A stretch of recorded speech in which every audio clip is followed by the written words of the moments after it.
অন্যদিকে ভাঙড় বিস্ফোরণে তদন্তে এনআইএ, আজই এফআইআর করছে এনআইএ। বোমা বাঁধতে গিয়ে বিস্ফোরণ, মৃত্যুর অভিযোগ, দেহ ফেলা হয় হারোয়ার ভেড়িতে। সেই ঘটনায় এনআইএর তদন্ত এবং আজ এফআইআর করছে এনআইএ। বিস্তারিত জানবো, অমিত প্রতিনিধি আমাদের সঙ্গে রয়েছেন। অমিত, গভীর রাত, সেখানে দক্ষিণ বামুনিয়া বিজয়গঞ্জ থানা এলাকা দক্ষিণ বামুনিয়াতে বিস্ফোরণ ঘটে, বিস্ফোরণে একজনের মৃত্যু হয়।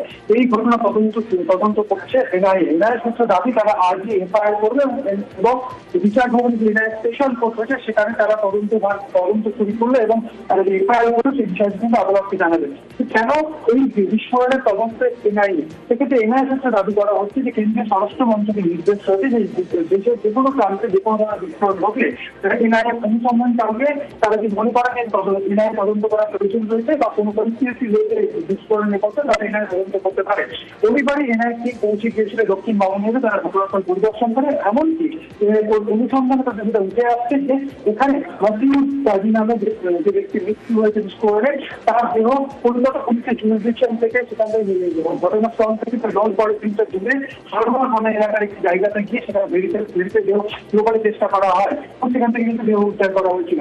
ভূপতি নগরে বছর খানেক আগে ভূপতি নগরের যে বোমা বিস্ফোরণ করেছিল, বোমা বাড়তি বিস্ফোরণ করেছিল, তারই ছায়া এনআইএ লক্ষ্য করছেন এই দক্ষিণ বামুনিয়া বিস্ফোরণের ক্ষেত্রে। এবং তারা মনে করছেন কোনো কনস্পিরেসি রয়েছে বা কোনো ষড়যন্ত্র রয়েছে এবং সেখানে ঘটনার পর থেকে যে ঘটনাস্থলের আশেপাশে বিভিন্ন জায়গা থেকে বিস্ফোরক উদ্ধার হয়েছে বা বোমা উদ্ধার হয়েছে। এই কারণে এনআইএ এই ঘটনা তদন্ত শুরু করলো এবং আজকে এফআইআর করে এবং এনআইএ স্পেশাল করে পুরো বিষয়টি জানানো হবে এনআইএ তরফে।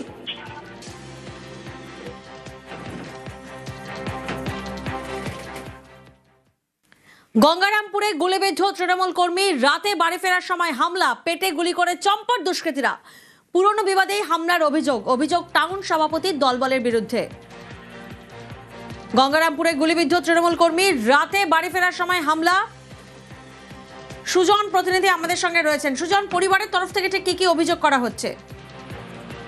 একদম, দেখো, তোমাকে জানিয়ে রেখি যে ঘটনাটা দক্ষিণ দিনাজপুর জেলার গঙ্গারামপুর এলাকায় হয়েছে এবং পরিবারের তরফ থেকে যেটা অভিযোগ করা হচ্ছে, এই যে শিবা চৌধুরী আহত তৃণমূল কর্মী, অন্যদিকে যে গুলি করেছে তিনি এসসি ওবিসি তৃণমূলের যে টাউন প্রেসিডেন্ট দায়িত্বে রয়েছেন তিনি বাবু চৌধুরী। এই বাবু চৌধুরী কিন্তু গতকাল এই শিবা চৌধুরীকে ফলো করেছিল এবং এই শিবা চৌধুরী যখন নিজের গাড়িতে চেপে বাড়ি ফিরছিলেন তখনই হঠাৎ করেই কিন্তু এই যে গঙ্গারামপুর থানা একদম তার পাশেই তাকে তার গাড়িটা আটকানো হয় এবং তাকে লক্ষ্য করে গুলি করা হয় এবং গুলি কিন্তু এই শিবা চৌধুরীর যে তৃণমূল কর্মী তার পেটে লাগে এবং ঘটনাস্থল থেকে কিন্তু পলাতক বাবু চৌধুরী, এমনটাই কিন্তু দাবি করেছে কিন্তু পরিবারের লোকজনেরা।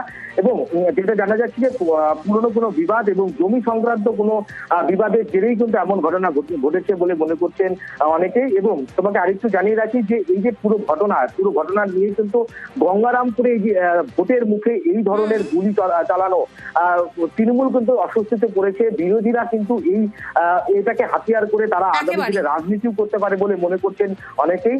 পুরো ঘটনা নিয়ে কিন্তু গঙ্গারামপুর থানা